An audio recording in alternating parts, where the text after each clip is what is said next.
sustainability has become a hot topic driven firstly by the shareholder community who've decided that so sustainability is really important for their investment strategy. So companies that are not sustainable are riskier investments. And so what they need is they need some metrics so they can determine what makes a sustainable company and what's not, so they can tell the difference. And those metrics need to be comparable and auditable, so you can't make them up.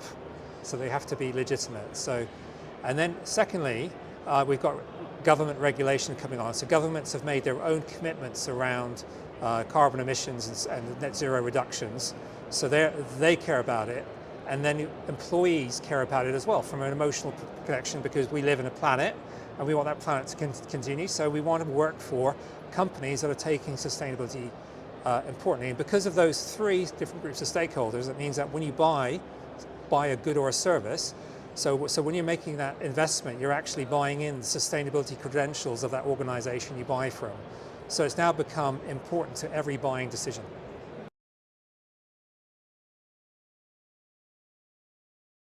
So when I look back at why, so I've been with Nutanix for 6 years, and what really attracted me, and sort of what we were doing was we were trying to solve industry challenges.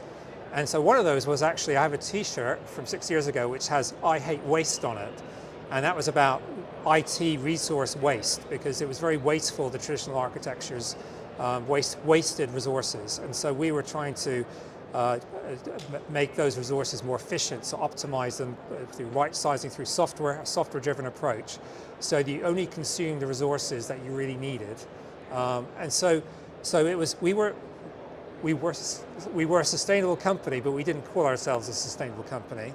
And now we look back now, well actually through a different lens, well actually what we were doing, the problems we were solving we're actually making our customers more sustainable through, so we do that through the footprint of our hardware, so we do that more efficiently, we pack more into a smaller footprint.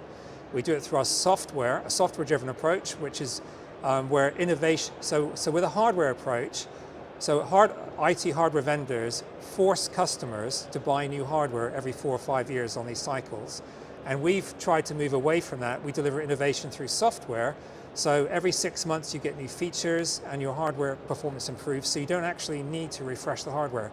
We've broken that cycle, and so you end up buying less physical assets.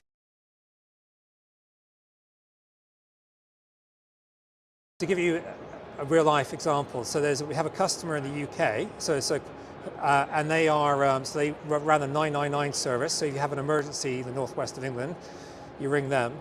And so they actually went out to a tender, and they did it, so the way they did it was so they designed their data center, and so they created this brand new state-of-the-art data center, and then they decided to go for an IT infrastructure player, and they had, their mindset was, well, we've got a whole room full of infrastructure, we're going to need a big data center if we're going to replace it like for like. But actually, when they went to Nutanix, we were one rack. So they went from having 12 racks of IT down to one rack. And that is a fairly typical scenario, so going from the legacy world to this new world, and that's because of the efficient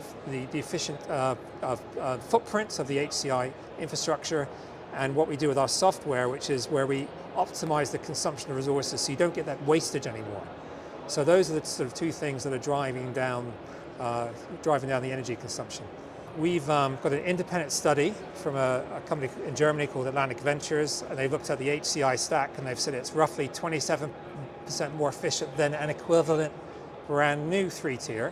We haven't done the backward looking because it's too complex to do that, but broadly, so we've got I've got lots of customers, including there's an Indian insurance company, and they saw an 80% reduction. That 80% reduction is fairly typical for going from a 5-year-old legacy environment to a modernized HCI platform in a modern data center. So what we're advocating is customers move away from running their own data centers to actually using third-party, really efficient data centers. So as part of your strategy, that's what you should be doing. Because part of the problem is, with running your own data center, is energy. So we know we're going through this energy transition, energy costs are rocketing. So in Europe they've gone up 4 to 5 times, and they've gone up all around the world. So even in the US, they've doubled. So it's become a problem. So energy is going to continue to be highly volatile, so giving that problem to a third party is probably a sensible thing to do.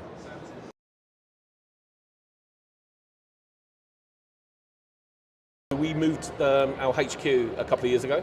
We decided to move the data center to one of our offices outside of London, and we managed to look at what our footprint was, which was developed many years ago using other technologies. And from Nutanix, we managed to shrink that by 3/4.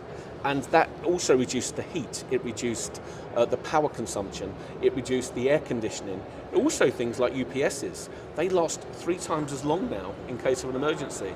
So actually there's a lot of benefits that you don't necessarily see by shrinking the size of a data center. Nutanix has helped us simplify our IT infrastructure. It's helped us reduce our footprint by 2/3. It's also helped us simplify management for a day-to-day. So instead of having a storage engineer and having infrastructure engineers, being able to consolidate a lot of those roles and having that team focus on more higher value tasks to the business instead of worrying about storage.